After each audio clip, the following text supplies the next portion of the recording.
दक्षिणे पार्श्वयाश्चिन्वत्तभाने नवकालिकेरुहादि शक्ति संवत्सराणां मध्ये विश्वासुनाम संवत्सरे उत्तरायणे वीरवर्धो वीरमासे प्लवत्ते पूर्णमास्यां सुखदो देवी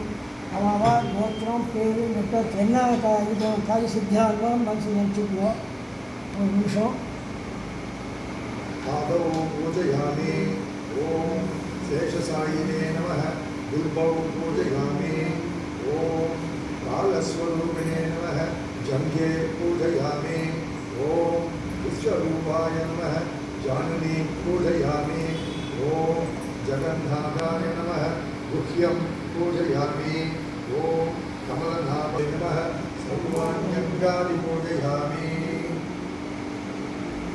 नारायणाय नमः ओम वासुदेवाय नमः ओम सनातनाय नमः ओम वसुदेवात्मजाय नमः ओम पुण्याय नमः ओम लीलामानुषविग्रहाय नमः ओम श्रीवत्स कौस्तुभधराय नमः ओम यशोधावत्सलाय नमः ओम हरये नमः ओम सदुभुजान्तचक्रासिगदां सदाधारङ्गयुक्तात्याय नमः ओम देवकीनन्दनाय नमः ओम शीशाय नमः ओम नन्दगोपप्रियात्मजाय नमः ओम यमुनावेग संहारिणे नमः ओम बलभद्रप्रियानुजाय नमः ओम भूता जीवितराय नमः ओम सागणासुरपञ्चनाय नमः वहाय नमः ओम वनमालिने नमः ओम मेघवादसे नमः ओम पारिजाताय नमः ओम गोकुलनामोच्छेत्रे नमः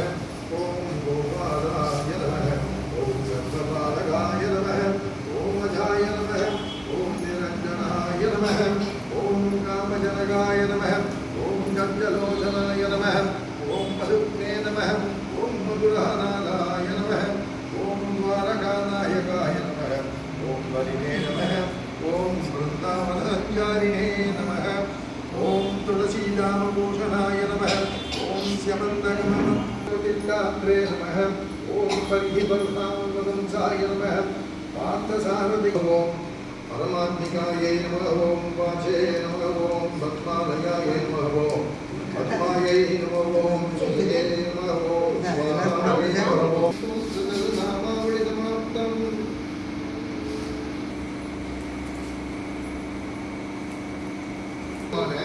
சூத பௌராணிகரும் அந்த யாகத்தில் கலந்து கொண்டார். அங்கு வந்திருந்த சௌனகாரி மகர்ஷிகள் சூத பௌராணிகரிடம் பூலோகத்தில் உள்ள மாநிலர்கள் சகல சௌபாகியத்துடன் குலம் தழைத்து இறுதியில் பரமபதம் அடையும் வழிமுறையை யாது என்று கேட்டனர். அதற்கு சூத பௌராணிகர், நீங்கள் மிகவும் உபயோகமான கேள்வியை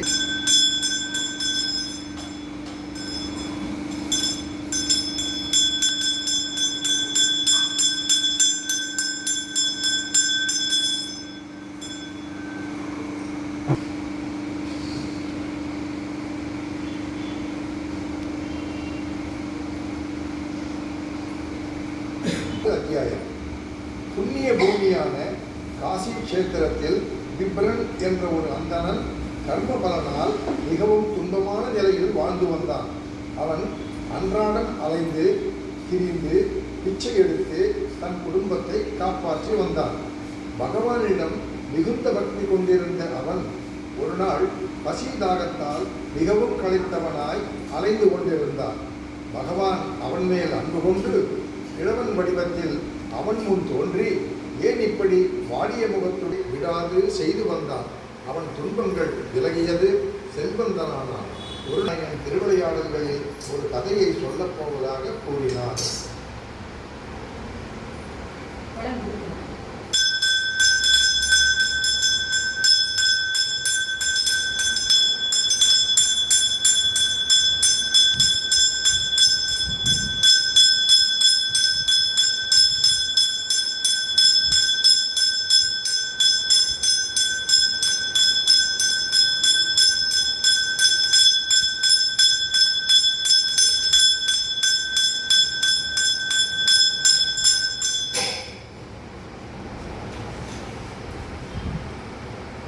மூன்றாவது அத்தியாயம்.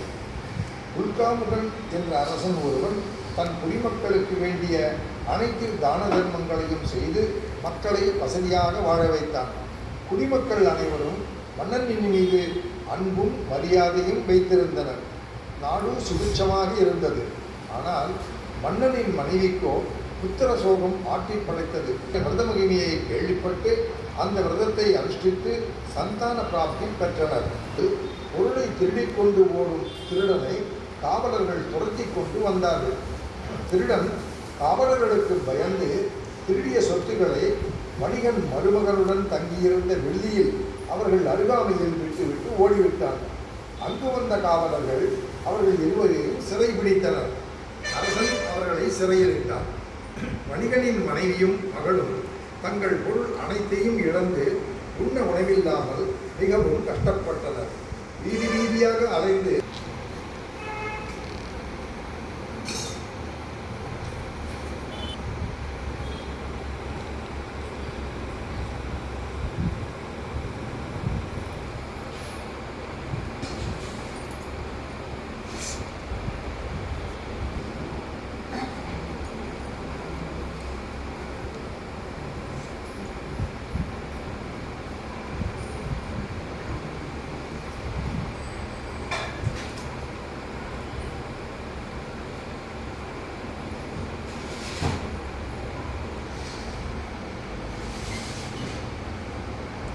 நான்காவது அத்தியாயம்.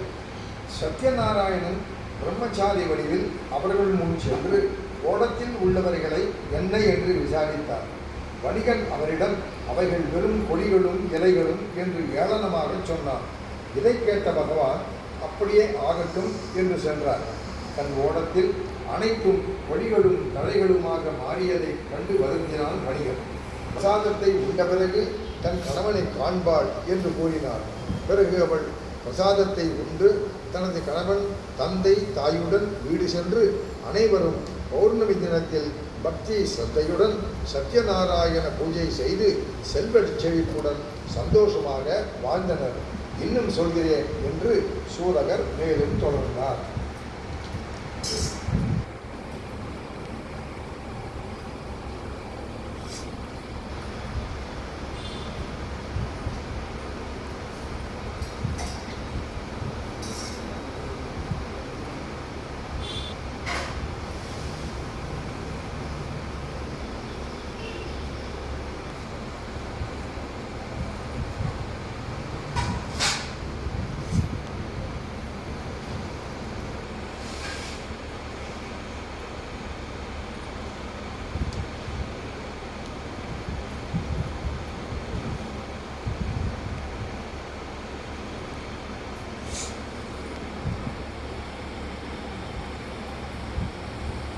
ஐந்தாவது அத்தியாயம். கடைசி அத்தியாயம்.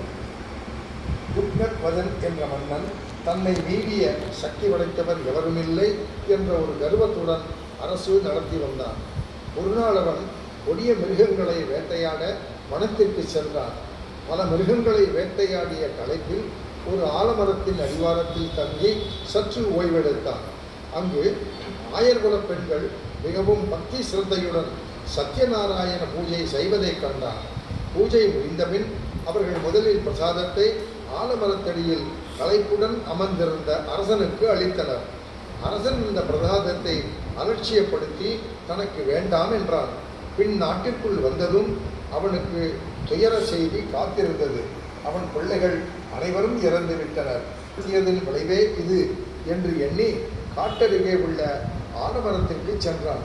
அங்கு உள்ள மக்களை வேண்டி சத்யநாராயண பூஜையை தானும் அவளுடன் சேர்ந்து செய்வதாக கூறி பக்தி சிரத்தையுடன் பூஜையை செய்து முடித்தான். பின்னர் இழந்த ராஜ்யத்தையும் மனைவி பிள்ளை செல்வங்களையும் பெற்று சந்தோஷமடைந்தான். அப்பொழுது முதல் அவன் ஒவ்வொரு பௌர்ணமி காலத்திலும் சத்யநாராயண பூஜை செய்து மக்களுடன் இன்பமாக அரசாட்சி நடத்தினான். பின் இந்த கதையையும் கொண்டு இந்த கலியுகத்தில் சத்தியமாக ஏழ்மை விலகும், ஸ்ரீமன் நாராயணனின் பரிபூர்ண அனுகிரகம் கிடைக்கும், விரும்பிய அனைத்தும் கிடைக்கும், சிறை தண்டனை பெற்றவன் விடுவிக்கப்படுவான், சந்ததி பாக்கியம் பெறுவான், சகல ஐஸ்வர்யமும் கிடைக்கும், இதில் ஐயமில்லை என்று சூத பௌராணிகர் சொன்னார். இந்த கதையை படிப்பவர்களின் பாவம் விலகும், எப்பிறவியிலும் பகவானின் பரிபூரண அருள் கிடைக்கும். உதாரணமாக சதானந்தர் என்ற அந்தனர் குசேலனாக பிறந்து ஸ்ரீ கிருஷ்ணரின் அருள் பெற்றார். விறகு விற்பவன் குகனாக பிறந்து ஸ்ரீராமனின் அருள் பெற்றார். உல்காமுகன் என்ற அரசன் ஸ்ரீராமனுடைய தந்தையாகும் பாக்கியம் பெற்று நற்கதி பெற்றார். இவ்வாறாக எப்பிறவியிலும் நம்மை காக்க வல்லது இந்த சத்யநாராயண விரதம். இதை மேற்கொண்ட அனைவரும் நற்கதி அடைவர். விரதம் மேற்கொள்ளும் சக்தியற்றவர்கள் இந்த கதையை படித்து புண்ணியம் பெறலாம். இவ்வாறாக ஸ்ரீ சத்யநாராயண விரத மகிமையை சொல்லி முடித்தார் சூதக பௌராணிகர்.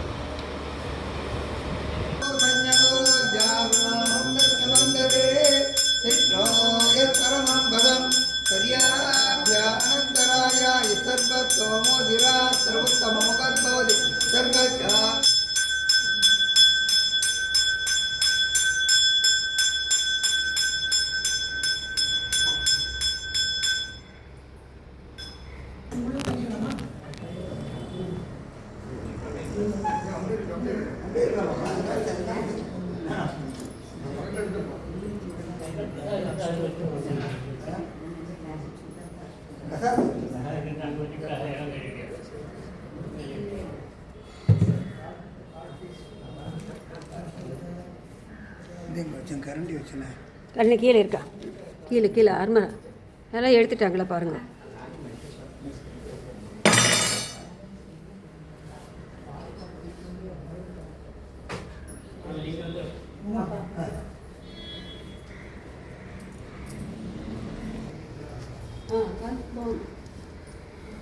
பிரசாதம்